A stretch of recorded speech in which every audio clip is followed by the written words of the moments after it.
voir, on m'a envoyé cette vidéo, on m'a dit qu'il y avait des choses pas mal intéressantes qui étaient dites dans ce, je crois que c'est un résumé ou un podcast ou un live, je sais pas. Mais en tout cas, on va checker ça.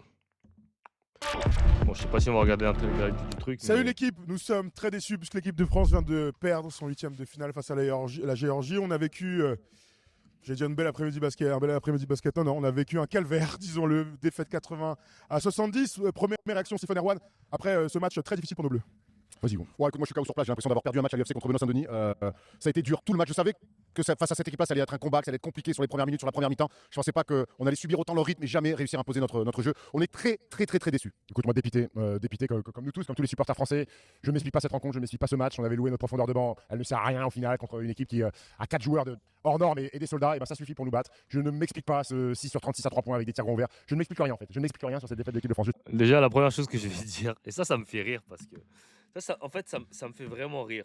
Ce qu'il vient de dire là, je n'explique pas ce 6 sur 36 à 3 points. Ok. Enfin, qu'est-ce qui est compliqué à comprendre que en France, on n'a jamais eu de tir. Je sais pas d'où les gens inventent. Enfin, sur quelle génération a été des shooters? Enfin, on n'a jamais été des shooters en fait en France. On n'a jamais été des shooters, on a juste été des mecs athlétiques et c'est tout. Il y a jamais eu de shooter, de enfin, je veux dire, la France n'a jamais été coutume pour être des shooters, en fait.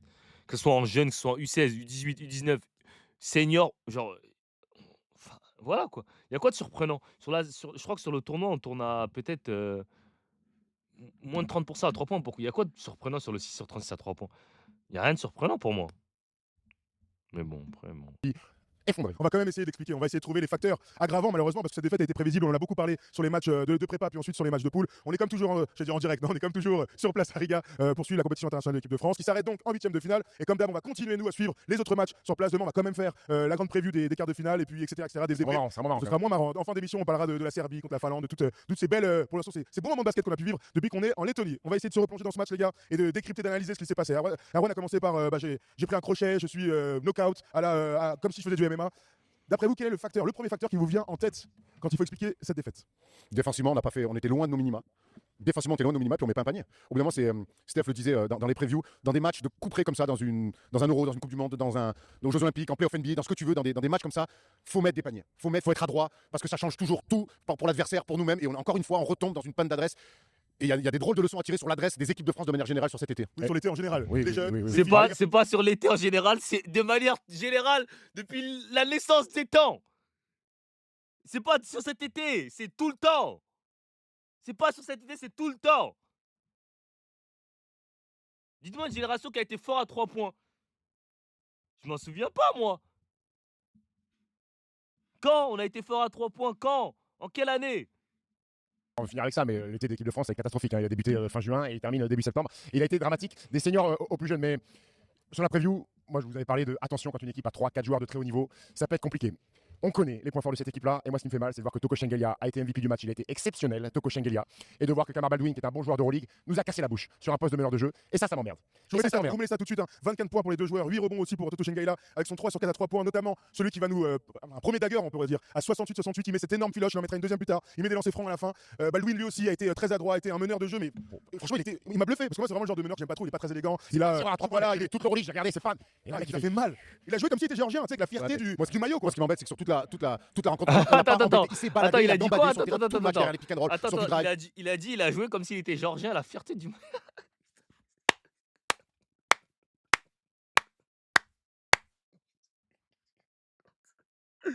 Mais qu'est-ce qu'il raconte? Je suis mort. Mais attends, il est supposé jouer comment alors? Quand il vient sur le terrain, il est supposé jouer, en fait, je comprends pas. Ça veut dire quoi il a joué comme s'il était géorgien? Il est supposé jouer comment? Ah et je comprends pas en fait. Genre, il est supposé jouer comment? Non mais ah, je suis mort putain.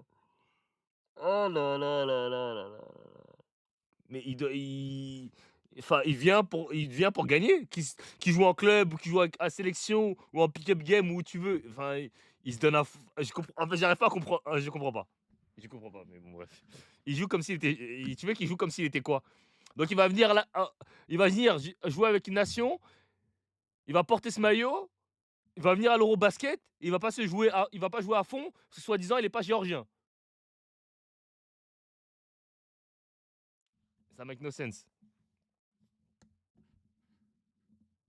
sur du tir, de la passe. En fait, il s'est baladé tout le match, il a pas pris un tampon derrière, sur une sortie un peu agressive, sur du edge un peu agressif, on le fait tomber. On n'a pas réussi à pourrir ce match-là, quoi. Mais tu sais On a fait un comment ça match de poule, on a fait un match de poule peinard. Tu sais comment ça démarre, ce que tu es en train d'expliquer? Début de match, Baldwin, il a un layup tout seul, 1 contre 0. Il drive Mamoukelashvili quelques minutes après, tout droit, traverse la défense, layup. Sur des erreurs, ils se parlaient. Oui, manque de communication. Voilà. Tu peux pas le donner sur un huitième de finale d'Eurobasket. Je vais vous dire c'est quoi le plus gros problème défensif. Bon, je vais attendre de voir si Pour débuter le match à 2 leaders, 2 layups, C'est 1 contre 0. parfait. Merci les gars. Il y a beaucoup de choses qui vont revenir dans ce match. Il y a beaucoup d'erreurs. Les détails, on n'a pas été bon. Le nombre de petites fautes de merde. Alors peut-être que certains d'entre vous ont parlé d'arbitrage.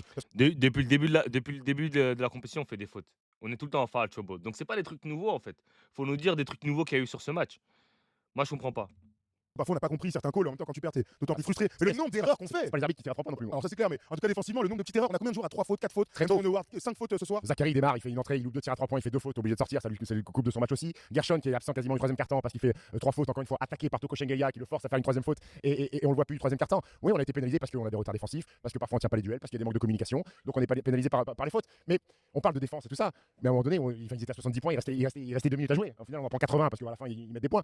Mais moi, c'est même pas ça le plus inquiétant. Alors, on aurait dû limiter leurs joueurs stars parce qu'il y a 46 points ou 48 cumulés de Baldwin et Toko. Un big up à Mamoukelashvili qui nous fait énormément mal, double-double, 14 points aux rebonds, sur du tir à 3 points, sur la percussion. Et on n'a pas stoppé ça, mais malgré tout, ce match-là, si on a un minimum, et je ne peux pas tirer à 45% à 3 points, mais si on est à 30% à 3 points comme on l'est depuis le début des poules. 30% à 3 points déjà c'est éclaté au sol. Et je vais vous le dire, un truc, la France a eu la poule la plus faible de la compétition. De toutes les poules qu'il y avait, des 4 poules, la France avait la poule la plus faible. Donc déjà, faut pas prendre la poule comme une référence, genre, dire ouais, mais on a chuté. On a joué contre la. Je me souviens même plus du nom des équipes. L'Islande, on a joué qui? Israël, Pologne. À part la Slovénie, on a joué qui? Donc c'est normal que notre pourcentage il va être meilleur que sur un quart de finale, qu'un huitième de finale. Déjà, ça, c'est normal déjà. On est en quart de finale. 6-36. On a 3-19. 3-19 à la mi-temps. Oui, c'était. Je vais aller voir, avant de continuer cette vidéo, je vais aller voir les stats. Ok. Alors, dans l'équipe, on a à 3 points, on a Yabouzile qui finit à 31%, Eli Okobo à 44%, ensuite à Sylvain à 20%, Mam JT à 0%, Diane 0%, Bilal à 20%, Zachary à 41%, Théo Maedo à 6%, TLC à 20%, Cordini à 27%, Alexandre Sarr à 25% et Nadir à 31%. Ok. Donc, on est 20e. Sur les 3 points, on est 20e hein, sur la compétition. À 3 points, on est à 28%. Donc, on est 20e sur la compétition au pourcentage à 3 points. On est 20e. On est classé 20e, les gars. Attendez, je vais me mettre en plus petit. Mais on est classé 20e. Donc, dire qu'on a perdu à cause des tirs à 3 points, j'ai envie de te dire, on ne devrait pas compter sur nos tirs à 3 points quand on fait partie des pires équipes de la compétition à 3 points. Donc, dire qu'on a perdu à cause des 3 points, ce serait stupide, en fait. Ça veut dire qu'on joue de la mauvaise manière. Parce que si on compte sur nos 3 points pour gagner, alors qu'on est l'une des plus mauvaises équipes du championnat sur l'Eurobasket à 3 points. On a 28% à 3 points. Regardez, on est 20e. Il y a juste le Portugal, l'Islande, la Lituanie, le Cyprus qui chutent moins bien que nous. Sinon, on est 20e. Donc, en vrai, si tu dis qu'on a perdu à cause des 3 points, c'est stupide. C'est-à-dire qu'on a. Normalement, on ne devrait même pas compter sur nos 3 points parce qu'on est nul à 3 points. On en met 9 par match. 9,2. On en a mis 6. Bon, voilà, on en a mis 3 de moins. Et c'est quelque chose qu'on avait tous repéré. Je veux dire, il n'y a pas besoin d'avoir un BE2 pour savoir qu'il faut mettre des paniers à 3 points dans un match de basket. On avait repéré ce problème dans les matchs importants d'équipe de France. On perd contre Israël sans adresse. On gagne nos 2 autres gros matchs à jouer contre la Slovénie et la Pologne grâce à des mecs, c'était Gershon Yabusele et Sylvain Francisco, à 30 points ou plus. Ce soir, on n'a pas ce mec qui survole la rencontre. Et donc, comme de par hasard, on n'arrive pas à trouver cette adresse qui aurait fait du bien. Alors, il y a l'adresse, c'est vrai qu'on rate des grands tirs ouverts. Et En rythme, c'est tout ce qu'on veut. très très dur. Après, je trouve qu'on provoque pas assez de fautes. On a quand même des qualités de drive. Je pense à Sylvain qui fait des différences incroyables en deuxième mi-temps. Et plein de fois, on va chercher une passe en plus alors qu'on doit aller finir. On peut en tout cas essayer d'aller finir sur des mecs, aller leur provoquer un peu Il plus s'est de fait fautes. contrer une fois et après, il est plus retourné une seule fois. Après, Dans la deuxième mi-temps, c'est tu vois. Georgienne à 3-19 à la mi-temps, elle a fermé de plus en plus tard Tout à fait. en disant ah bah vous êtes pas dedans, et ben on va vous laisser bombarder à 3 points. Bitadze, il est resté à 2 joueurs à 4. Et même sur le début du match, on le voit, c'était clairement le game plan des Géorgiens, c'est qu'il y avait 3 joueurs qui avaient des pieds dans la raquette. Donc effectivement, quand c'est comme ça, il faut mettre dedans. Mais encore une fois, on le dira toujours. Mais c'est normal, c'est pas. En fait, c'est pas mettre dedans, en fait. Parce que t'es l'une des plus mauvaises équipes à 3 points de la compétition. Pourquoi tu veux qu'on te colle à 3 points? On va te laisser te chuter. C'est comme Giannis. Les gars, Giannis, vous avez bien vu le game plan de l'Italie. C'était de le laisser de l'Israël, c'était de le laisser tirer entre guillemets. Tu vois? Parce que tu peux pas l'arrêter dans le drive. Tu vas pas coller Giannis à 3 points, mais c'est la même avec l'équipe de France. Pourquoi tu veux qu'ils collent les joueurs? Parce qu'ils savent pas enfin, j'ai pas envie de dire qu'ils savent pas tes jeux, parce que je sais que les mecs sont capables de mettre des tirs, mais le résultat, il est là, ils savent pas tes jeux en vrai. Un sport d'adresse. Alors oui, c'est bien de courir vite, c'est bien de sauter haut, c'est bien de mettre du bois, c'est bien de défendre. À un moment donné, il faut mettre le cuir dans le cercle. Bon, question à OK, moi je suis d'accord avec ça, mais je comprends pas parce que quand moi j'entends les journalistes parler, la Fédé, tous les gars là, on dit qu'on a la meilleure formation d'Europe, on a les meilleures formations que les States et maintenant on se plaint qu'on n'arrive pas à mettre juste le ballon dans le panier, mais pourtant on est censé avoir la meilleure formation que les States et de U16 à senior, on n'arrive pas à mettre des tirs à 3 points. Mais pourtant, on a une meilleure formation que les States. Alors que les States, sur chaque compétition, les States, ils tirent minimum à 40%. Aux JO, on est à 40%. En U19, ils étaient à plus de 40%. Ah, je comprends pas, hein. Moi, je vais pas dire que vous me donnez raison, mais là, ah, les gars, je sais pas, hein. J'ai pas envie de remettre ce débat sur la table. Ok, j'ai pas envie de reparler de ça parce qu'on me prend pour un fou à chaque fois que je dis ça. Mais 1 million de dollars, Stephen. Comment on explique, dans un moment aussi important, regardé par tous, qu'on finit à 6,36? Explique-moi, franchement, J'aimerais sortir une théorie de 2 minutes 30, mais je l'ai pas. Quand je vois TLC qui, toute sa vie à 0 degré, est un mec qui met les filets. qu'est-ce que je vous dis tout le temps? Qu'est-ce que je vous dis tout le temps? Le plus gros problème des Français, de nous, hein, et j'inclus tout le monde, tous les Français dedans. C'est quoi le plus gros problème des Français? C'est quoi le plus gros problème des Français? Je vois le chat, oui, les gars. Vous savez, c'est quoi le plus gros problème des Français? Non, c'est pas l'arrogance. Non, c'est pas ça. C'est pas le tir. Non, c'est pas ça. C'est pas la propreté. Non. Pour ceux qui me suivent depuis longtemps, vous savez. C'est quoi le plus gros problème qu'on a en France? Voilà. Muet m'a répondu net, il m'a monté. Le mental.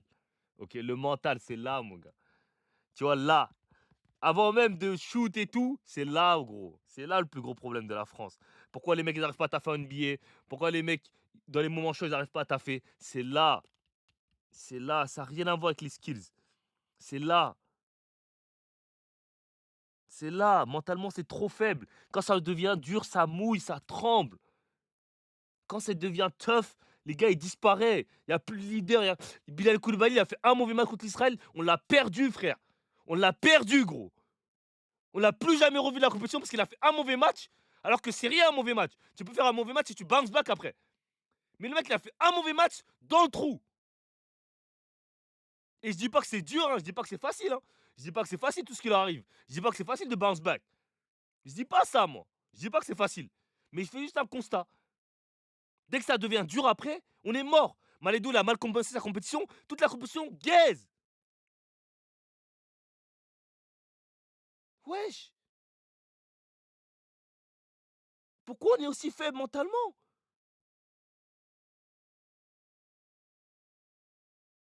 Ouais, c'est trop, wesh. C'est trop, en fait. On perd tout le temps de la même manière. Dès que c'est tough, on mouille. Les U18, là, ou je sais plus, c'était les U18, quand c'était chaud contre l'Espagne, ils ont mouillé. Les U16, pareil. Là, pareil. On devient. C'est le money time. Oh là là, putain. Là, carrément, ça me rend ouf.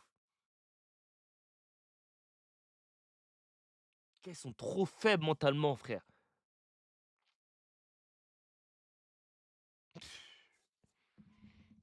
Que ça soit Lasvel, que ça soit Vitoria, là il rentre parce qu'il faut tout le lance en deuxième mi-temps pour trouver un arrière capable de mettre des tirs. Il a 2 tirs à 0 degré grand ouvert qui met pas dedans. Après je vois aller sur le banc, il s'en veut, il est frustré. Quand je vois Zachary, le nombre de tirs grand ouvert à 0 degré qui met pas, Gershon, il a 1 sur 7 à 3 points. Silva Francisco aussi, il en met. 3-11, Sylvain. Je m'explique pas, ce sont des tirs. Enfin, c'est des mecs qu'on va faire des joueurs de Théo a 2 tirs ouverts aussi. Théo, on va je vous donne faire une parenthèse. Oui. Théo Malédon qui va prendre quelques minutes aussi. Zachary est à 1 sur 6 à 3 points, Théo Malédon est à 0 sur 3, Isaiah est à 0 sur 1, 0 sur 2 pour TLC, 1 sur 5 pour Eli. Voilà, je vais donner tous les joueurs. Moi je m'explique pas des joueurs. Frérot, après, Très haut niveau, qui toute leur vie ont mis des tirs, et ont mis des tirs parfois bien plus compliqués que cela en fait. Et après tu rentres dans cette fameuse spirale, ça rentre dans ta tête, on est à 3-19, le mec il rate pas. Et après c'est tout un engrenage de merde qu'on a vécu aujourd'hui en fait. Et puis, ok, on est maladroit, mais je trouve qu'il y a un mec qui fait un bon match aujourd'hui, c'est Mam Jaïté. Alors oui, on a fait un vrai pivot, mais Mam Jaïté fait un bon match, et on avait des ancrages bas plutôt intéressants. Et sur les dernières minutes, quand le match bascule, on oublie complètement d'avoir un ancrage bas pour un peu d'alternance. Alors ça peut finir pour un dégage, pour un tir à 3 points, mais on peut avoir un peu d'alternance, on en a plus du tout. frérot, dans le money time, on donne pas la balle à Mamdjité. Je suis désolé, frérot. Moi, je préfère que Sylvain, Eli, qui tu veux, prenne les balles, mais pas Mame JT. Je l'aime bien, hein, il a été bon sur le match, mais bon. Sur les money time, tu donnes pas les balles c'est pas les intérieurs qui doivent prendre des décisions. À part quand tu as un Jokic, tu as un Giannis, mais c'est pas l'intérieur qui doit prendre les décisions, qui doit avoir les balles de match dans les mains. On parlait de savoir gérer les temps faibles, on l'a pas fait, de savoir gérer un money time, on l'a très mal géré aussi. Donc oui, on peut revenir sur la préparation compliquée, les blessés, sur cette équipe-là qui est jeune. On l'a raté et du coup, cette compétition, j'ai envie de dire qu'on l'a raté. Alors pour vous dire un petit peu en off, parce que nous on se disait ici, on se disait, admettons qu'on aille en quart de finale face à la Serbie, et c'était, et tu fais un bon match, tu as à peu près réussi ta compétition. On se disait aussi, si on perd en huitième, quel que soit l'adversaire, on sera tous très frustrés. Et on est exactement dans ce qu'on ne voulait pas voir, c'est-à-dire on rate notre match, on n'est pas adroit, on savait comment on allait perdre, on perd face à une équipe qui est supposée moins forte, qui a célébré à la fin. C'était un moment très C'est le difficile. premier quart de finale de l'histoire d'un pays qui a 3,5 millions d'habitants. Incroyable. Bravo. Mais bravo, même 3,5 millions d'habitants. Et ça me fait rire parce que les mecs, ils utilisent toujours cette excuse. Quand ils perdent, ils disent ouais, mais les States, ils font je sais pas combien de fois la France. Vous savez qu'en Ile-de-France, il y a plus d'habitants qu'en Géorgie. Donc comment on peut perdre contre la Géorgie après avoir perdu contre la Suisse en U19? En Ile-de-France, il y a plus d'habitants qu'en Géorgie. Donc comment on peut perdre contre cette équipe? Comment?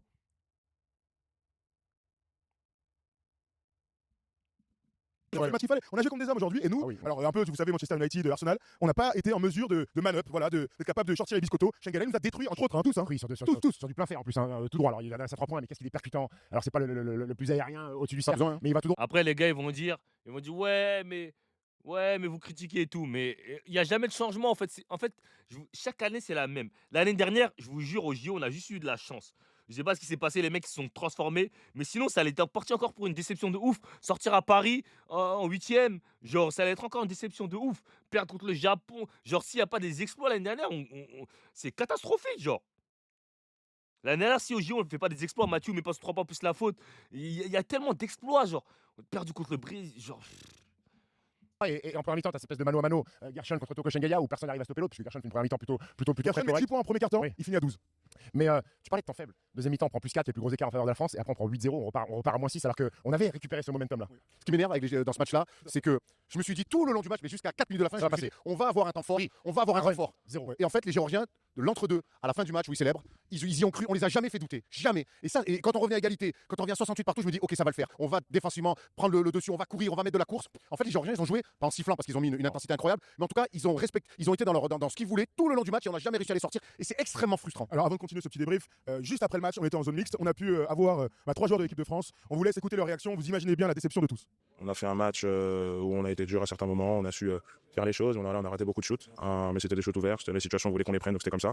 Puis voilà, ils ont joué dur, on les a laissés rentrer dans le match, même si on a réussi à revenir un peu à la mi-temps, on les a laissés rentrer dans le match un peu trop vite, et puis voilà qu'on s'est fait surprendre. C'est dur, hein. On a eu les avertissements hier, on s'était bien préparé, je pense qu'on était prêt en tant que groupe. On n'a pas approché le match de la bonne manière, ça a donné de la confiance, et voilà. Il y a un truc qui revient dans les 2 défaites du tournoi, c'est l'adresse. Je sais que ça va être difficile d'expliquer, mais c'est quoi ta perception là-dessus? On n'arrive pas à être régulier à 3 points. Ouais, après ça c'est le basket. Si tu fais les choses correctement sur ton game plan, sur tes standards, sur ce que tu sais faire, bah normalement on se met pas dans cette situation-là. Après on a créé des bons tirs, il faut pas se cacher, maintenant il faut mettre dedans, mais après si on fait des stops supplémentaires, si on est dans nos ADN, si on fait voilà, ça se passe pas comme ça, malheureusement. Et on a quelques secondes de la défaite là, très dur. Dis-moi ce que tu ressens là tout de suite. Beaucoup de frustration, on pensait être prêt mais apparemment pas. Ils mettent 80 points. On avait dit que même si on n'était pas réussi en attaque, on est capable de défendre et là on l'a pas fait. En fait, c'est ça le truc. J'ai envie de vous dire un truc, ok? En Europe, la France est le pays qui a le plus gros potentiel physique, qui a les plus gros physiques. Sur la compétition, il y a personne qui est aussi physique que nous. Et dites-vous, au moins, il nous manque au moins 8 joueurs. Au moins 8 joueurs. Wemby, Lessor, Gobert, Moussa. Il nous manque qui encore? Je sais même pas qui nous manque, mais il nous manque tellement de joueurs. Fournier. Ok?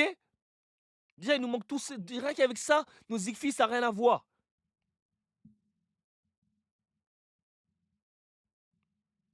Mais nous, on en fait quoi en France? On n'en fait rien. On prend les meilleurs potentiels physiques d'Europe, on n'en fait rien. Tout le temps du gâchis. On a eu combien de draft picks sur les 30 dernières années? Est-ce qu'il y a une autre équipe en Europe qui a eu plus de draft picks que nous? Est-ce qu'il y a eu le plus? Chaque année, on a des 3-4 draft picks. Mais on n'arrive même pas à gagner un euro comme ça, à battre la Géorgie. Et on est en train de blâmer sur le shoot. Genre, on a perdu contre la Géorgie pour le shoot, genre. Mais même si on met 0 shoot, on doit les battre. Même si on met 0 tir à 3 points, on doit les battre, la Géorgie.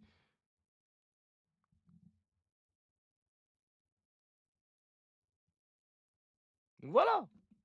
Aujourd'hui, ils ont déballé leur jeu, des erreurs défensives sur des curls, des lay-ups ouverts, des tirs à 3 points ouverts en fin de possession. On pensait vraiment avoir créé quelque chose de fort pour Tout le temps, tout le temps. Je pense encore au truc de Bilal. Il y a une phrase que Bilal a sortie il y a pas longtemps. Il dit ouais, je pense tous les jours aux JO 2028. Mais qu'est-ce qu'on s'en bat les couilles des JO 2028? Pourquoi on pense toujours aux Américains, frère? On n'arrive même pas à gagner l'Europe, wesh. Putain. Ah, ça me rend ouf. En fait, on est focus sur les mauvaises choses. Pourquoi on parle des Américains? Ils sont à des années-lumière de la France. On n'arrive pas à battre la Géorgie. Wesh. Dans l'équipe de France de cette saison, dans notre équipe là, quasiment tout le monde a déjà posé un pied en NBA. Malédon, Rizaché, Bilal, Yaboudzele, Jalen Hurts, Okobo. J'ai oublié qui encore? C'est tout. Je crois 6. Je suis sûr j'ai oublié.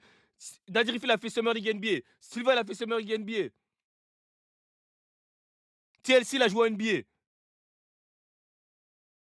Quasiment tout le monde a joué en NBA dans l'équipe. Tout le monde.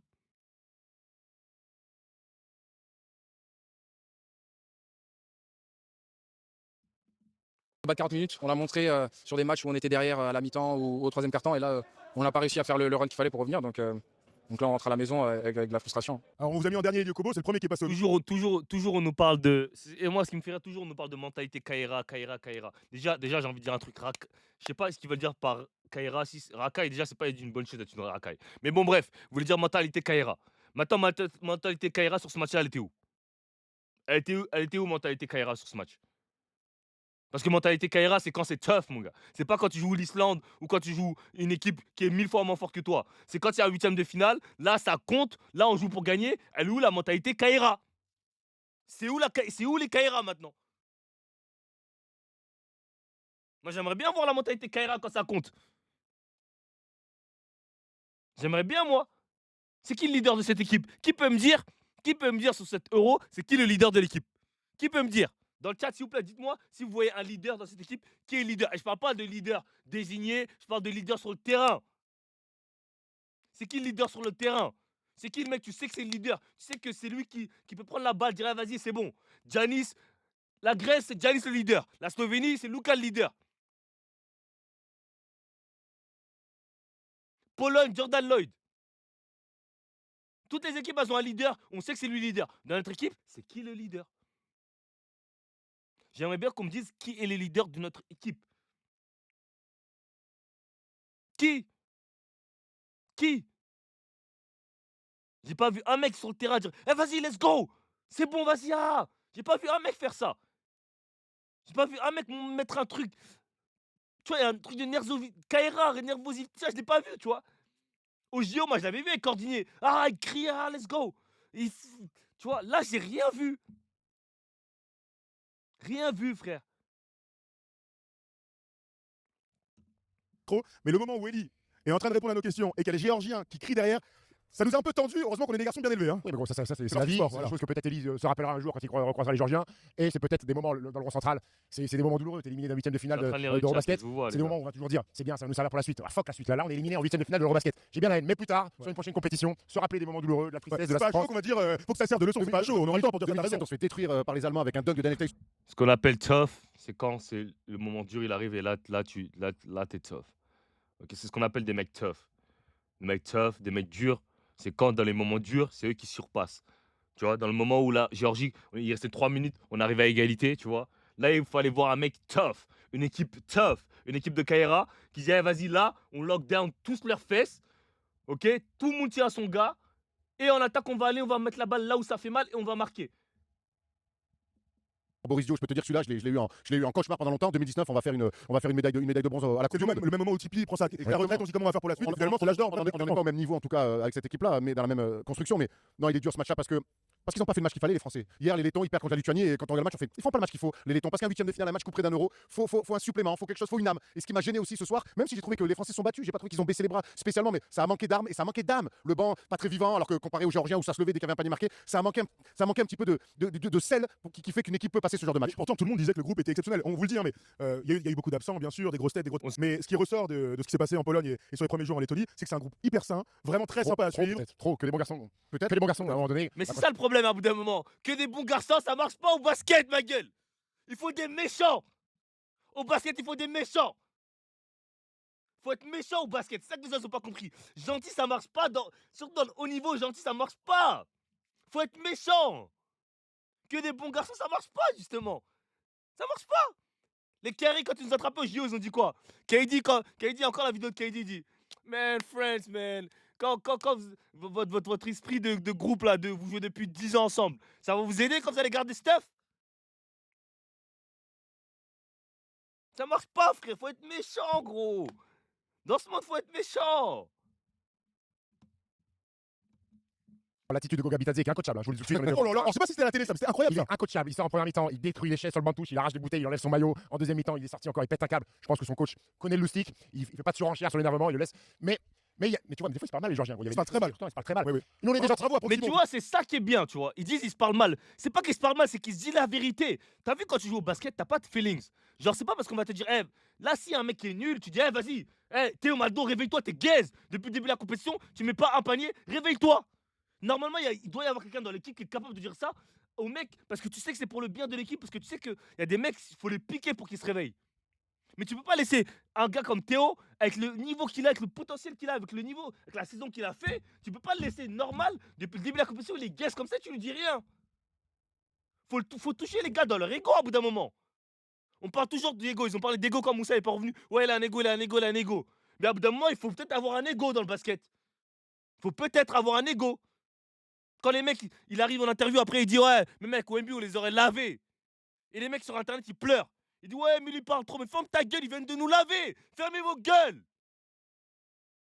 On est encore là en train de parler sur les réseaux après avoir s'être fait laver par la Géorgie. On est en train de se plaindre parce qu'il y a un mec qui était coéquipé de OMB pendant 2 ans, qui est son pote, qui a dit mais mec, OMB, on les aurait lavés. Et nous, on est en train de pleurer à cause de ça. On est en train de pleurer. Vous vous rendez compte? On vient de perdre. Et au lieu de fermer nos gueules et dire vas-y, on n'a pas le droit de parler là, on s'est fait laver, on continue à parler. On continue à reprocher à des mecs de parler. Mais wesh. Bon, pour son coaching ce soir, pour les gladiateurs. Le coach de la Géorgie qui était l'ancien coach d'Edwin Jackson à bout de cheveux, Podgorica. Mais peut-être que nous, ce groupe, il vit bien. On entend ça en permanence. Ce groupe, il est merveilleux. Gershon disait encore Zonik, ce groupe, il est merveilleux. J'espère qu'on sera encore là tous ensemble. C'est bien d'avoir un groupe merveilleux. Mais peut-être qu'à un moment donné, il faut 2-3 connards. Voilà, on va dire ça. 2-3, je sais pas, un peut-être. T'as fait ta carrière là-dessus. Oui, alors 2-3, c'est beaucoup. Mais Stéphane nous a raconté. Et au moins, Fournier, moi je suis pas un gars qui est fan de Fournier, mais au moins Fournier, quand il est pas d'accord avec quelqu'un, quand il y a un truc qui va pas, il le dit direct. T'as vu, quand ça l'avait pas plu, que Silva il lui a pas donné la balle pour la dernière possession à la Coupe du Monde ou je sais pas quoi, à la fin du carton, il a direct dit. Tu vois, au moins moi je préfère avoir des mecs comme ça qui vont pas garder la chose pour eux, ils vont avoir les couilles de le dire, même si ça plaît pas, même si c'est pas la bonne chose, mais au moins ils vont parler, frère. Une anecdote qu'on vous racontera un jour sur un Nanterre-Chalon à la mi-temps. Bravo à Pascal Donatu, en play-off, exceptionnel. non, mais peut-être un peu plus de méchanceté. Je vous ai pas trouvé méchant. Non, on est pas. On a est gentil, on est gars. fait une équipe de jeunes joueurs talentueux. On a fait ce qu'on avait aussi. Il a manqué quelque Quelque chose. chose, on est là en train de dire ça, mais qui était disponible? Ah, disponible. On n'avait pas. Qui est disponible pour jouer le méchant? Benoît de Saint-Denis. Ouais, je joue pas au basket. Mais en vrai, on est là à dire ça. Mais à qui vous pensez aujourd'hui? Il n'y a personne. Enfin, je veux dire, c'est pas l'ADN de notre équipe de France. On a beaucoup parlé du mode Kaira pendant les JO. Il a fallu aller très très bas pour ressortir ce mode Kaira. On n'a pas ressenti malheureusement sur cette quinzaine. Donc bon, écoute, de toute façon, tu gagnes et tu perds avec tes forces. S'ils étaient allés plus loin en jouant mieux au basket, on aurait salué la force de ce groupe. Il y a autre chose qui vous vient en tête. Moi, j'aimerais quand même revenir sur le moment charnière, le 68-68, où il y a tout pour reprendre les choses en main. Et en fait, c'est le mec le plus expérimenté sur le terrain qui arrive à faire la bascule. C'est le ressenti que j'ai, tu vois, quelques minutes après. Mais Toko, capitaine de la Géorgie, qui était passé un peu au travers d'ailleurs de cette phase de poule, mec, tu le vois, gros, il prend le rebond, il monte la balle, gros. Il monte la balle, il met tout le monde en confiance sur du post-up, on va chercher direct sur du 1 contre 1 avec Gershon Yabusele, regarde ce qui se passe autour. Les mecs qui sont autour de lui, ils sont rassurés en disant ah, lui, oh, c'est un bon spartiate, lui, on va aller derrière lui. Il a le look. Et il a le look. Et ils se sont ralliés à lui, il les a emmenés, Toko Shengelia. Quand ton capitaine qui a 33 balais, qui a une expérience comme ça hors norme, te lance le match comme ça face aux meilleurs joueurs, tu posais des bleus, Gershon Yabusele, mec, derrière, là, ils ont des soldats, des blancs qui sont mis, des petits blancs derrière, des arrière blancs qui sont mis en défense sur nous. Ils savaient même pas si le ballon il est en cuir ou pas, ils l'ont même pas touché, gros. Mais ils étaient tellement heureux de faire des stops sur des Bilal Koulibaly. Tu vois, Ouais, sur très bien. les San Francisco, t'as un boucher charcutier, là, un bûcheron de Lozère là, qui a mis un 3 points, Bouyanadze. Il a touché un ballon, il a mis une filoche. Ils sont emmenés par leur capitaine Toko Shengelia, à qui j'ai envie de faire un gros big up parce qu'il a été exceptionnel. On aurait espéré de faire 0+0 la tête à Toko. Finalement, le mec, Oui. on est tombé sur Léonidas, mon frère. On est tout le monde avec lui. Non, mais il nous a manqué trop. Vous avez vu, il a dit petit blanc, vous n'avez pas parlé. Quand c'est moi qui dis petit blanc, vous dites oh je suis raciste tout ça. Lui-même il a dit il y a des petits blancs, des bouchers, tout ça. Tu vois, lui il dit ça, vous dites rien. Je sais plus, sur Bein, là, il y a un commentateur qui a dit une dinguerie sur Mame JT. Il a dit on dirait qu'il courait derrière des poulets. J'ai dit ouais, il a dit une dinguerie, hein. Mais bon, vas-y, on va rien dire, on va rien dire. Donc, Détails. Il nous a manqué trop de détails, on donne beaucoup trop de fautes, on les met vite dans la pénalité. En fait, on n'a pas mis les ingrédients, on le dit, on le répète, ça fait maintenant quand même plusieurs compétitions de très haut niveau. On a vu l'Allemagne être champion du monde, on a vu les Serbes être vice-champions du monde. Hier soir, les Serbes ils perdent, on va en reparler parce qu'ils mettent pas les détails. Donc au final, aujourd'hui, dans le basket de haut niveau, il y a tellement un niveau très haut sur les équipes et sur les joueurs individuels comparons pas avec la Serbie, s'il vous plaît. que dès que tu n'es plus dans les détails, que tu as une attitude un peu nonchalante, et il y en a dans cette équipe qui ont des attitudes nonchalantes, eh ben en fait, tu te fais attraper. Pour parler de la fin de match, avant Vous de pouvez dire les noms, s'il vous plaît? Vous pouvez dire les noms, s'il vous plaît? Les joueurs qui sont nonchalants, est-ce que vous pouvez les citer, s'il vous plaît? Est-ce que vous pouvez les citer, s'il vous plaît? Moi, j'aimerais bien savoir qui est nonchalant. un petit peu le conseil de classe, on va parler des joueurs un par un bien sûr. Donc 68-68, c'est à 3 minutes 07 après un drive d'Eli, vous savez un peu comme ça là sur Bitadze pour finir ma gauche mais sur l'aile droite. La fin de match, disons-le, la gestion du money time, Erwan en a parlé un petit peu, elle est catastrophique parce qu'on rentre dans un jeu qui n'est plus le nôtre, c'est-à-dire que Sylvain a tous les ballons dans la création, il fait les différences, on l'a dit, et on n'est que sur du tir à 3 points alors qu'on est dans la pénalité depuis 1 ou 2 minutes. On n'a plus du tout de structure, mais à l'image du match contre l'Israël. C'est exactement le même match. La gestion du money time, c'est ça. Ok, on est dans la pénalité, ok, on va peut-être mettre, on est maladroit, on va peut-être alterner sur du drive pour aller provoquer des fautes, on va mettre Après, j'ai envie de te dire, dans le basket, à bout d'un moment, et ça, c'est pas que pour nous, dans tous les niveaux, ok, même en NBA, partout, même en Euroleague, quand ça arrive dans le money time, tu donnes la balle à ton meilleur joueur et il est censé créer la différence. Ça termine sur du pick and roll, sur du truc, mais enfin, j'ai envie de te dire, c'est le basket en fait. Tu vois, le basket, c'est comme ça. À bout d'un moment, Sylvain, il a une capacité de création, de blow by les gars facilement. En fait, dans le money time, tu vas pas faire 10 000 systèmes en fait. Tu vois, dans le money time, tu donnes la balle à ton meilleur joueur, il va créer, il va faire en sorte de trouver des positions, il va faire ci, il va faire ça. C'est ça en vrai de vrai le basket à la fin. Tu vois, voilà, les gars, là on peut pas. Moi, je peux pas blâmer Frédéric Fautou, hein. Genre money time, tu prends ton pick and roll, voilà, tu trouves. Après, il y a plein de choses sur lesquelles on peut blâmer Fautou. Par exemple, d'avoir forcé avec Malédon alors que Sylvain était bon. Pour moi, Sylvain, tu devais le mettre dans le sein de départ. Tu vois, il y a plein de petits trucs comme ça, mais sur ce match-là, en tout cas, c'est pas de la faute du coach. Tu vois. Après, le coach, il a une part de responsabilité, comme tout le monde. Comme par exemple, pourquoi ne pas avoir lancé Nadjirifi quand tu as une panne d'adresse comme ça, quand tu as le meilleur scoreur du championnat de France, tu as le meilleur scoreur, des top scorers d'Euroleague, qui est Rising Star d'Euroleague. Bon, je sais que Nadjirifi en défense sur la compétition, c'était une brêle, je suis d'accord. Mais pourquoi pas le lancer sur 2-3 minutes? Parce que lui, tu sais qu'il peut être efficace dans 2-3 minutes, au moins le tester. S'il est pas bon, bah, quand tu as Bilal qui met rien, voilà quoi, tu peux. pour provoquer des fautes. Voilà. Non, en fait, dans la gestion du money time, on n'a pas été bon, on était dans la panique. Et d'ailleurs, quand tu prends nos 5-6 derniers tirs à 3 points, c'est des tirs de panique. Alors qu'il reste 1 minute, 1 minute 30, avec 5-6 points d'écart. Des tirs de Pas panique. encore gagné. Hein. Mais bon, c'est un métier, ça. Mais globalement, et sur toute la campagne de cet été, je trouve qu'offensivement, ça manque de fluidité. Combien de fois on se marche, ce soir, on s'est marché dessus, manque de spacing, on cherchait à faire des mains qui étaient coupées, on se regardait, on n'arrivait pas à faire. Je vous ai pas trouvé bon, moi, offensivement, sur le spacing et sur la création. Alors, on a des tirs ouverts à gogo. Maladroit de toute façon. Là, la défense se resserre aussi. C'est notre sport, là, tu mets pas un tir, tu peux. Combien de ballons on a joué C'est vrai. les uns aux autres, ils ont échappé comme ça. On a eu des bonnes séquences pourtant, tu vois, Jalen Howard, il a Première mi-temps, un il y a une passe de pour Jalen Howard. Et Jalen Howard lui rend un peu comme ça derrière. Il y a eu des petits moments, des highlights intéressants. Mais...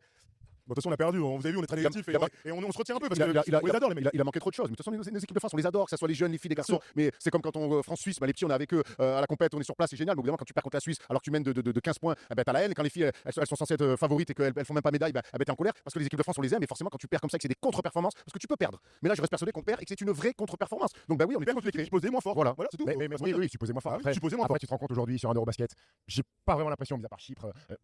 À partir des huitièmes, on a vu 6 huitièmes de finale, ils sont tous serrés. Il y a des nations, peu importe le nombre d'habitants, peu importe le nombre de joueurs NBA, le nombre d'Euroleague, ça reste des putains de nations de basket qui jouent avec du vice, des mecs qui jouent l'Euroleague. T'as des mecs qui jouent NBA qui jouent pas. Mamoukelashvili, il avait un match, il a mis 37 avec les Spurs parce que c'était un match qui comptait pour du beurre, mais il n'existe pas, il a pas existé au Spurs Mamoukelashvili. Et tu t'aperçois que dans une équipe de Georgie bien entourée, il a beaucoup de responsabilités. C'est un calvaire et aujourd'hui, tu ne peux pas te dire arriver sur un huitième de finale Eurobasket en disant on va leur marcher dessus. Je tiens à faire une précision, hein. Peu importe le joueur NBA, peu importe, on l'a vu sur cet Euro, peu importe le joueur NBA, tant qu'il joue à NBA, tant qu'il est en NBA, c'est qu'il est bon. Ok, vous avez vu le gars du Portugal, les gars quand ils sont NBA, même s'ils jouent pas, tu leur donnes l'opportunité, tu leur donnes la team, ils vont taffer. Donc Ça a manqué. Ça n'existe plus. Alors on peut parler d'adresse, mais ça manquait de joie hier. Regarde les Finlandais par rapport aux Serbes. Les Serbes, ça, tout le monde fait la gueule. Je vois les Finlandais. Il y a de la joie, il y a du rire. Alors oui, c'est pas du stand-up qu'on fait, mais il n'empêche que Quand on Le joue. petit outsider, Erwan, qui fait ça aussi. Tu vois, non, mais je te pose une question, c'est le côté David contre Goliath. Je sais pas. Outsider, Ah non, par contre, je suis d'accord avec LCK. T'es un pro, ok, t'es censé être un shooter. Je peux comprendre que tu rates des shoots, hein. Ça fait partie du game. Mais TLC, quand tu rates 2 fois tout seul dans le corner à gauche, je suis désolé en fait. Je suis désolé, mais là, c'est high level basketball. Là, c'est l'euro basket. Tu peux pas rater 2 shoots d'affilée tout seul dans le corner. Je suis désolé. Tu vois, on a beau dire ce qu'on veut, c'est le game et tout. Non, non, tu peux pas. Comme dans un match comme ça, Sylvain, il peut pas mettre 3 sur 11 à 3 points. Tu vois, sur une compétition, tu iras à 18% à 3 points, alors que normalement, c'est un mec qui tourne à 35. Parce qu'on sait qu'il a du TGE. C'est pas comme s'il avait pas de shoot, on sait qu'il a du TGE. Tu vois? C'est bien qu'on ait une équipe jeune, qu'on manque d'expérience, mais justement qu'on pense avec un peu d'envie, un peu d'allant. Ce soir, on a manqué tellement de. Même les mecs sur le terrain, je les ai pas sentis se faire plaisir un petit peu. Alors, ça paraît. Non, c'est vrai. Oui, les jambes en coton, les jambes en coton. Zach, il reste court. J'ai envie de lui dire, gros, lâche ton bras, mon grand, lâche ton bras. Court. J'ai trouvé beaucoup de stress, beaucoup d'appréhension. On parlait d'un match sans lendemain. C'est la première fois que cette équipe-là joue un match sans lendemain. Et ben, Il y en aura pas. Il n'y en aura pas le lendemain. Alors, le lendemain difficile même. Ouais, pour nous, ça va être très difficile. Je vous mets les flops quand même. Évidemment, l'adresse, 636 en même temps. La fin de match, on en a parlé. Et les fautes, je voudrais un dernier mot là-dessus avant qu'on ouvre le cas par cas. C'est quand même quelque chose qui nous a suivi tout au long de la compète. Quelle naïveté! Mais le nombre de fautes à 2 balles qu'on donne pour des lancers francs. Les gars, c'est. Naïveté, eux aussi, qui jouent bien le coup, qui savent quand il y a le moins de Oh, contact. il s'est jeté à un moment donné Oui, là, clairement, mais clairement. sur le côté là. Oh. Attrapé sur Kamar Baldwin qui fait une pump fake. Alors il a 3 sur 4 à 3 points, donc Jalen Ward, il est quand même méfiant, il est très haut, il mord sur la feinte. Sur leur G24. Moi, ce qui m'énerve sur ce genre de faute, c'est quand c'est l'attaquant qui se désaxe totalement pour attraper le défenseur. Ça me casse les couilles de donner 3 lancers. Il lui a donné. Après, on est mal. Moi, je vais le dire, on est mal sifflé, mais parce qu'on. C'est toujours pareil, dans des matchs comme ça, les arbitres vont vers ceux qui sont dans la spirale positive. On l'a jamais été, donc moi, je trouve qu'on est mal sifflé. Je trouve qu'à Money Time, ça doit se siffler d'une autre manière que ce qu'on fait les arbitres, parce que quand tout se devient compliqué et que l'intensité monte, il faut laisser les mecs un petit peu se toucher. Mais il n'empêche que, voilà, on le dit, c'est bien de le dire parce qu'on a tous été frustrés là-dessus, mais on se met tout seul dans la merde. On n'est jamais rentré dans cette rencontre. Absolument. Avant de rentrer donc au cas par cas, on va aller vite. On n'a pas dit que Nadir n'avait pas joué ce soir, on l'a vu passer. Il avait fait ses tresses, il était très frustré. On peut l'imaginer, bien sûr. Très frustré. Très frustré, Bravo. tout à fait, très frustré. Tout passé chez le coiffeur. Ouais, On était tout à fait, pressés, ouais. ouais, tout à fait. Alors j'espère que le cas de vous va un peu mieux que la dernière fois. Parce que vous savez qu'on est là pour parler de basket et qu'on est là pour le fond. Donc tous ceux qui nous écoutent en podcast, vous ne faites pas de commentaires à 2 balles, comme tous ceux qui nous regardent en vidéo et qui n'ont pas apprécié la poubelle à côté de nous, alors que justement ça mettait un petit peu de sel à cette vidéo. Que des assistants réels dans les commentaires. Et Erwan et Thomas qui ont respecté les consignes, ils sont habillés correctement. Moi, j'en ai rien à branler. Allez. Les commentaires YouTube, je suis en short, j'ai cette Nike. T'es beau comme On a ça. beaucoup rigolé. Je vais arrêter là, sinon il y a une insulte qui part. Oh, on a beaucoup rigolé à lire tous vos commentaires, donc n'hésitez pas à lâcher votre frustration, bien sûr, après ce match. Allez, on fait le cas par cas, les gars. On va commencer par Théo Malédon. Tu voulais faire une parenthèse, Stephen. Donc, il était titulaire avec la casquette de blessure. Il a absolument pas répondu aux attentes, malheureusement, Théo. Dans cette Moi, je suis déçu. Je suis déçu parce que la saison de Théo avec Lasvel, je l'ai vécu très près. Je l'ai bien suivi. Il a été top 5 des meneurs de l'Euroleague. Il a fait une série, je crois, 8-9 matchs à plus de 20 d'évaluations. C'était un record de l'Euroleague. Il a quasiment dominé tous les grands meneurs de la plus grande des compétitions européennes. A commencé par son vis-à-vis ce soir, Kamar Baldwin. A commencé par son vis-à-vis Kamar Baldwin qu'il a détruit lorsqu'il était à Vitoria. Ce n'est pas le Théo Malédon que je vois à Lasvel. Alors, c'est pas le même registre. À Lasvel, il a beaucoup de ballons, il a beaucoup de situations jouées, même si j'estime qu'il a quand même un paquet de responsabilités avec cette équipe de France-là. Eh ouais, et moi, il y a un truc que je vais pas reprocher à Frédéric Fautou, c'est d'avoir bridé les joueurs. Après, quand tu as un nouveau coach aussi, tu peux pas faire le mec qui impose tes trucs et tout. Mais là, je trouve qu'il a été grave libre avec les joueurs. Elio Kobo, il a pu s'exprimer. Théo Malédon, tout le monde a pu s'exprimer. Juste que les gars, au bout d'un moment, ils étaient juste pas bons. Mais Théo Malédon, il peut pas dire le coach, il m'a bridé. Frérot, il t'a mis sur le terrain, il t'a donné des responsabilités, t'as pas été bon. C'est tout. Tu peux passer à côté en termes d'adresse. Je n'ai pas aimé, globalement, son body language. Pas de sourire, pas de niaque, pas de rage de vaincre. Qu'on avait retrouvé avec Lasvel. Exactement. Lasvel, je l'ai vu célébrer des tirs, des paniers avec la faute comme ça. J'ai une tête à ce gamin-là. Il a évolué, il a de la vie, il a de l'enthousiasme. Je n'ai pas retrouvé ça. Alors, est-ce que je sais pas, il y a peut-être un problème. Alors, bien sûr qu'au fil du temps, ses performances t'affectent. Je suis d'accord avec ça. Mais je n'ai pas retrouvé, c'est le jour et la nuit, avec la saison exceptionnelle qu'il a fait avec Lasvel. Et c'est ma grosse déception de cet Eurobasket pour l'équipe de France. Bon, je rejoins Steph là-dessus. Il n'y a pas le droit dans le basket. Je m'excuse, je te coupe. Et jamais mis en cause par Freddy Fautou. Il a démarré tous les matchs. Il lui a donné une confiance, mon ami. Ouais, mais Exactement. après, mais quand c'est tombé leur titulaire, il faut donner la confiance. Et il a donné trop. Non, faut pas donner la confiance. Quand il y a Sylvain qui est meilleur. Non. Si t'as pas de backup, ok. Mais là, t'as un gars qui est meilleur sur le banc. Non, je suis désolé. C'est un Eurobasket en fait. C'est pas un championnat. Un championnat où t'as 30-60 matchs, où tu peux dire, ok, c'est mon meneur 1, faut que je lui laisse un peu de temps. Non, frérot. Là, tu dois faire des ajustements. Si un gars qui est meilleur, ajustement.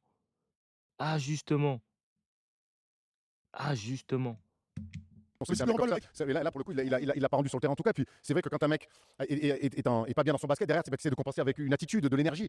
Théo, il n'y a pas grand chose qui transpire de Théo Malédon et ça rend les choses d'autant plus frustrantes. Après, Steph a tout dit. Je vous donne les stats quand même de Théo ce soir avec ce petit tableau. Ah, donnez pas, gros. Bah, je vais les donner quand même parce que c'est important. Il est où ce bon vieux Théo? Il est Il est là, c'est bon, 17 minutes, 4 points sur 6 à 3 points, au tir, pardon. Une passe, il a fait cette interception à un moment donné. Oui, il y a exact, il y a un petit moment, il fait interception, Oui. tac, il met des lancers. Ce qu'il faut, et ce qu'on a envie d'y croire tout le temps. Quand il a son bon passage là, qui l'intercepte, il a 2 grands tirs ouverts à 3 points, il rate le premier. Il Sur le rebond, ça revient. Je me dis ça, il va le mettre parce qu'on sait de quoi il est capable. Et non.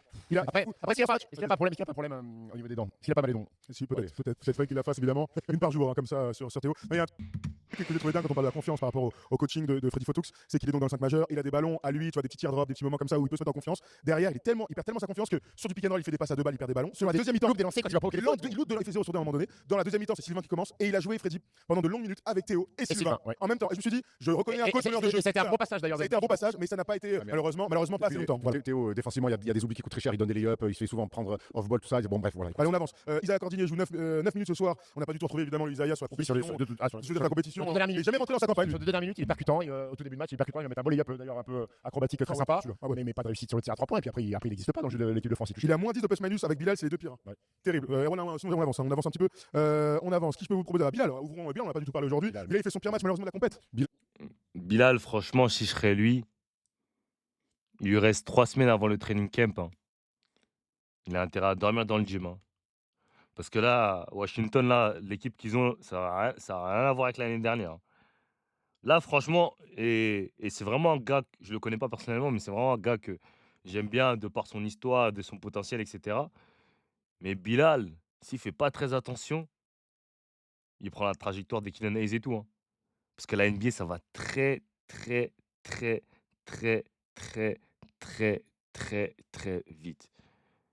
Là, il va arriver dans l'une des saisons les plus importantes de sa carrière. Là, ils ont ramené v'là les jeunes arrières, ailiers. Ils ont ramené des vétérans. Ils vont en avoir marre de perdre.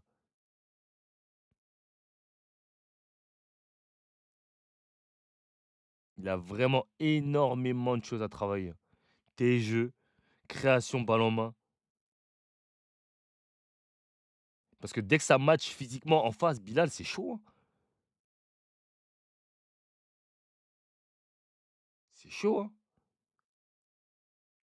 Pourtant, pour moi, ça peut être un très, très, très bon joueur. Très, très bon joueur. Mais il y a encore beaucoup de taf. Beaucoup, beaucoup de taf. Il marque pas ce soir, c'est terrible. Bilal, je sais pas, on l'a découvert avec les Mets de Victor dans cette saison incroyable où c'est devenu un joueur professionnel. Il a été drafté derrière. Bilal, il y avait toujours du sourire, du kiff. Défensivement, tu savais que quoi qu'il arrive, il allait donner. Il y avait de la course. Là, sur la totalité de l'euro, là aussi, je trouvais que ça manquait de. J'ai pas l'impression qu'il prenait du plaisir. Beaucoup de prendre des tirs des fois à 3 points un peu forcés, mais pour lui, ça fait longtemps que j'étais pas là, donc je vais le prendre. Lui qui d'habitude dégage autant de joie sur le terrain, je l'ai trouvé tout au long de la compétition un petit peu compliqué. Pourtant, il avait fait des bonnes choses. On se souvient en Grèce notamment, il y avait de belles promesses. J'ai eu du mal à trouver un Bilal régulier et un Bilal heureux même sur le terrain. Il a bien commencé la compétition, on se souvient, avec ses 2 premiers matchs. Et malheureusement, ça s'est délité au fur et à mesure avec, donc je le disais, son pire match. 20 minutes, 0 sur 3 au tir, moins 10 de plus-minus, 4 fautes. Et sur un match comme ça, où on a été forcé à jouer sur du demi-terrain, c'est pas son jeu. Bilal a besoin de courir, il a besoin qu'on fasse des stops, de la relance, contre-attaque. Il a 0 ballon à jouer aussi. On peut dire ça. Il a 0 ballon à jouer. Mais tu peux dire que Timothy, on a mis en prépa ou même sur la compétition des tirs à 3 points, mais la qualité première de Bilal, c'est open court, ça court, ça fait transition, C'est la qualité première de l'équipe de France. Zachary, en première mi-temps, il a un passage où il met une claquette dunk et après il a provoqué une faute et basta. Allez, on avance. Gershon, un petit mot, 30 minutes, 12 points, 3 rebonds, 3 passes, moins 8 de plus-minus, 9 dévals, je le disais tout à l'heure. Il a 9 points très rapidement, 10 à la fin du premier quart, il finit seulement à 12 points. Gershon n'a pas pesé sur le moment important en fait aujourd'hui. Il fait une très bonne entame. Un peu isolé quand même, et puis ils l'ont ciblé, hein, ils lui ont mis de la viande aussi en opposition, et on a vu qu'il a laissé pas mal de plumes, et ça l'amène à avoir des problèmes de faute. Et puis derrière, oui, il faut qu'il prenne les tirs qu'il a à prendre, il met pas dedans. Je pense que c'est une compète compliquée. Alors, son match à 36 face à la Pologne, mais dans son rôle de capitaine, Steph, on a eu la chance de parler avec lui assez longuement. Ça a été compliqué pour lui d'être capitaine, mais de retrouver aussi le joueur qu'on avait connu au jeu, qu'on avait connu à l'Euro à Berlin. Bon voilà, je suis pas sûr que ce soit la campagne qui va marquer Gershon. C'est intéressant ce que tu dis, Ned.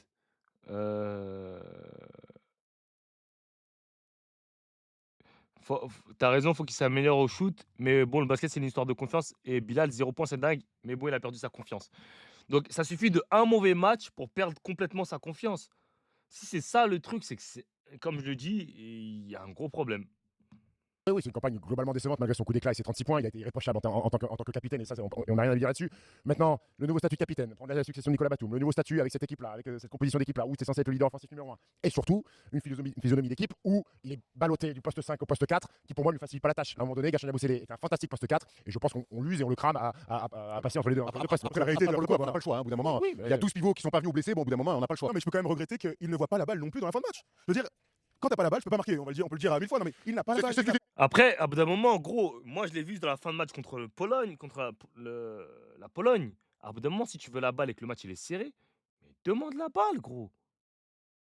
Tu sais, on en parlait, il disait que les gars de la Géorgie s'embrouillaient, se criaient dessus entre eux. Luka Doncic, c'est pareil. Je me rappelle, je regardais ça à l'aide tout à l'heure. Il y a un moment où il a pas la balle. Il regarde son coéquipier, il dit: «Eh, vas-y, donne-moi la balle». Après, le coéquipier lui redonne la balle au poste bas et tout, il joue. À bout d'un moment, si tu es un leader, ça aussi, tu dois être capable de dire: «Eh, vas-y, c'est bon, là, c'est mon étape, donnez-moi la balle. Arrêtez vos conneries, donnez-moi la balle». Je dis tout le long de ma carrière. Il n'a pas la balle. Il n'a pas de situation à lui. Donc on peut tourner autant qu'on veut autour du pot. On a aimé que Sylvain prenne le leadership du playmaking dans le money time, mais ça n'a pas payé. Donc on peut regretter qu'on n'ait pas eu de solution. On a beaucoup parlé d'équilibre ensemble dans la prépa et dans les premiers matchs. On n'a pas d'équilibre. Aujourd'hui, on était tous sur les Et arrières. il faut Et préciser, ça n'a pas payé, c'est pas à cause de Sylvain. C'est parce que les mecs sont pas capables de mettre des shoots ouverts, c'est tout. À bout d'un moment, si tu peux pas mettre des shoots ouverts, Donc alors sur que la tu es censé être un shooter, bah c'est bon, tu mérites de perdre. C'est tout. qui n'a pas hésité ce soir. Bref, voilà. On avance, Manjalité, vous l'avez dit tout à l'heure, il était très bon. Bravo, Point, bravo. c'est trop bon. 4 passes, Même 18 dévales. si, super match. Petit flotteur, Il aura il a 2 ou 3, il fait même un airball et tout ça, il est un peu trop court, c'est dommage. Mais même JT, Héroïque. Oui, bravo. souvent, les années passées, j'étais sur tes côtes, là j'ai envie de te serrer la main et te dire bravo. Bravo, mon mam. Jalen Howard a été bon, mais malgré tout, lui aussi, 16 minutes, 8 points, 5 rebonds. Enfin, 5 fautes plutôt. C'était Ouais, PF. ça fait- Et pas- Dommage la gestion des fautes parce que chaque fois qu'il est sur le terrain, Il est excellent. il bonifie. Il bonifie, c'est des petits 2 points, 4 mecs sur les Eh, pieds. il a- il a- C'est ma grosse surprise de ce tournoi. Je ne le connaissais pas trop, Jalen Hurts, et franchement, good. Et en plus, il est encore jeune, donc il peut avoir une grosse carrière. Franchement, il est bon. Ah ouais. Après, Jalen Howard, bravo. Après, il a beaucoup joué pivot lui aussi, il a été baladé un petit peu sur les 2 postes. Il y a ce compte Ouais. Sabitadze qui fait mal psychologiquement. Je l'ai trouvé irréprochable, je me projette pour la suite parce que pour moi c'est un mec qui s'est installé en équipe de France. Alors avec le retour de Saint-Jean, on verra le rôle qu'il a, mais voilà, ça reste. Sidney, tu veux dire qui a été mal utilisé dans cette équipe? Qui a perdu confiance? Qui a été mal utilisé? Sûr, même si ce soir il a été un peu naïf dans les fautes face à un vieux routier qui est Schengelia. Moi, c'est un garçon à qui je demande encore une très belle année d'Euroleague parce qu'il était novice avec le Maccabi Tel Aviv, il a fait une très belle saison. Et globalement, tous ces joueurs-là, je leur demande de continuer à progresser en club, d'apprendre ce que c'est la rigueur d'une compétition Eurobasket, le ballon, les possessions, l'importance de chaque possession. Et ça va s'apprendre en jouant, en multipliant les matchs d'Euroleague, en essayant d'être des franchises NBA qui gagnent des matchs. C'est comme ça aussi que cette équipe progressera. Tu peux ajouter jouer dans des ambiances cheloues comme aujourd'hui. Oui. On vous dit- Bilal, comment ça, il a été mal utilisé, Bilal? Ils auraient dû faire quoi de plus pour Bilal? Bilal, son jeu, déjà, c'est même pas sur demi-terrain, c'est open court. Donc Bilal, c'est defense, c'est courir, hein, c'est ce seul truc qu'on lui demande en équipe de France. On lui demande la même chose à Washington. Défend, court. C'est tout ce qu'il fait. À Washington, en demi-terrain, il a pas de ballon où il crée, hein. Il prend même pas de pick and roll, il fait rien de tout ça, hein. Je sais que vous êtes très souvent, vous avez tous vu à la télé, 2000 personnes. les matchs à midi et à 14h, enfin à midi et à 15h pour nous ici à Riga, parce que c'est plus simple. Il n'y a personne. Alors oui, il y a quelques fans français, quelques fans de chaque équipe, mais honnêtement, hier on a vécu une atmosphère extraordinaire, Lettonie-Lituanie. Il y avait du monde encore pour le match Finlande-Serbie, mais là, de jouer dans des trucs comme ça, Pologne, c'est combien il y avait? Pologne Bosnie? Non, dis-moi. 1387. et on était dans la salle, je peux vous dire que ouais. Ça aussi, Moi j'ai déjà les vécu compétitions, j'ai vécu plus en N3. Et c'est même pas une blague. Bah oui, ça- oui, La ça- semi-hier où il y a plus de monde. Allez, on avance. Elio Kobo qui a été l'un des hommes de base du système offensif de Freddy Fotoux, 25 minutes ce soir, à 9 points, 4 sur 12 au tir, 1 sur 5 à 3 points, 4 interceptions, moins 8 de passe manus et 10 dévals. On en a pensé quoi? J'ai bien aimé sa compète malgré tout. C'est la compète où il a enfin pu être Elio Kobo, c'est Oui. ce qu'il dit dans les interviews. Ce soir, je suis frustré du match d'Eli. J'attendais plus de lui. J'attendais un petit coup de chaud. Comme chaque fois avec Eli, de toute façon, il est tellement fort qu'on attend beaucoup plus de lui. Et ce soir, j'attendais un petit coup de chaud qui n'est malheureusement pas venu quand il met le step back à 3 points, qui va redonner l'avantage aussi à l'équipe de France sur ce petit level. Je me dis, ça y est, il a pris le takeover. Et derrière, il a été en difficulté, bien défendu aussi avec des mal sifflés. Je trouve que loin de. Non mais ouais, À la Ardenne, là, tu vois. Quand Ouais. il remonte sur les mains, il se fait attraper. Donne-lui, tonton, mec, donne-lui un peu parce que.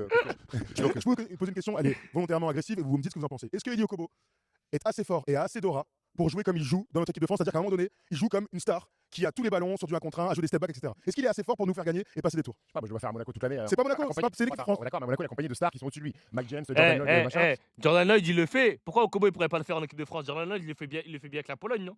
En fait, vous posez trop de questions. Les gens, ils pensent que l'équipe de France, c'est bon.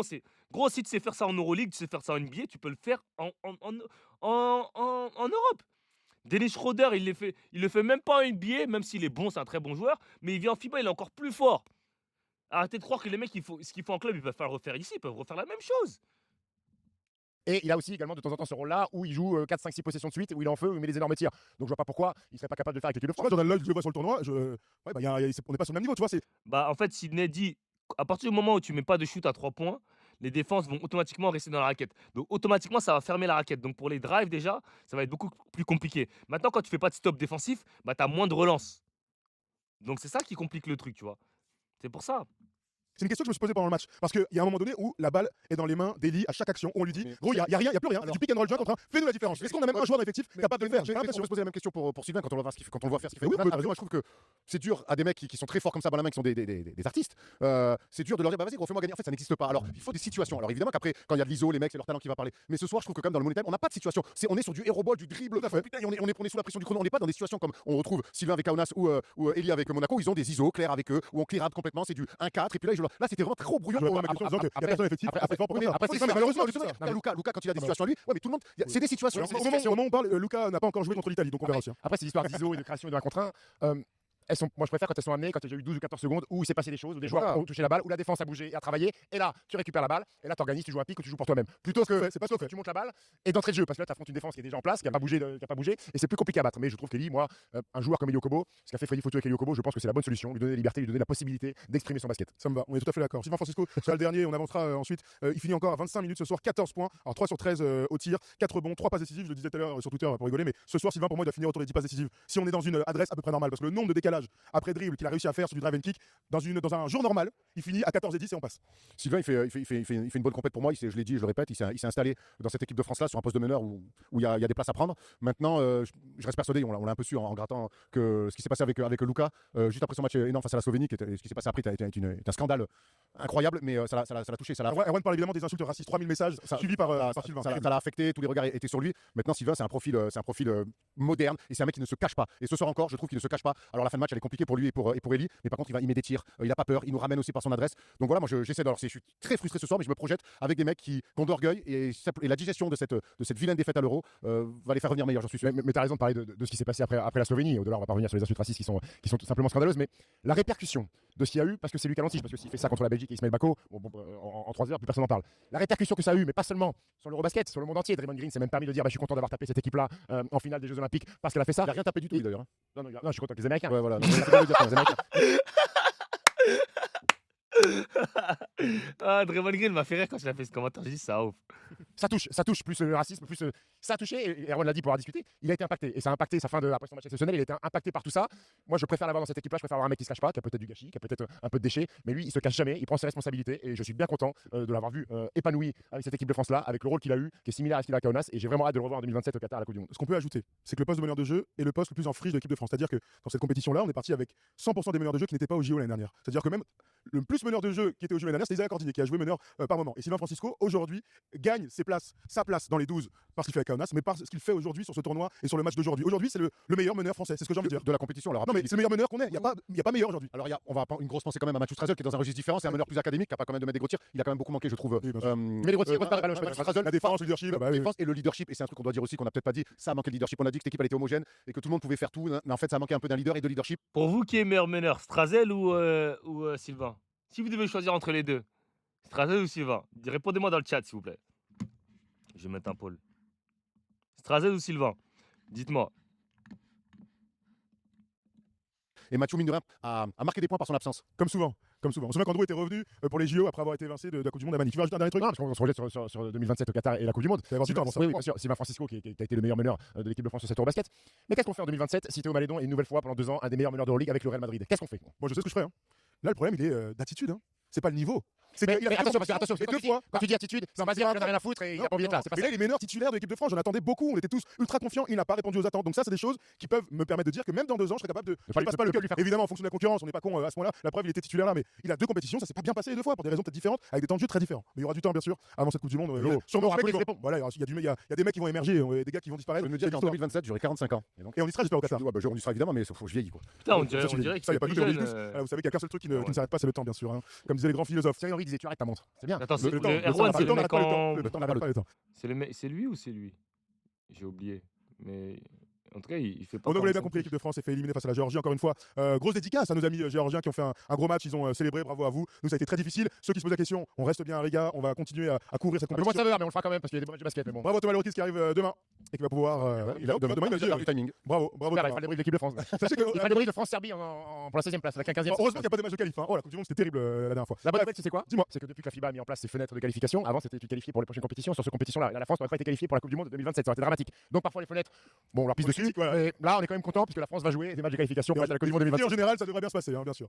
Bon, je vais quand même qu'on finisse sur ce qu'on a vécu là, les 24 dernières heures. Il s'est passé beaucoup de choses. Hier, il y a eu un tremblement de terre dans le basket, dans le monde du basket. La Serbie, grande favori malgré les blessures, etc., s'est inclinée face à la Finlande. Une Finlande exceptionnelle, gros coup de cœur hein, pour eux. Et pour les Pour moi, les favoris, c'était pas la Serbie.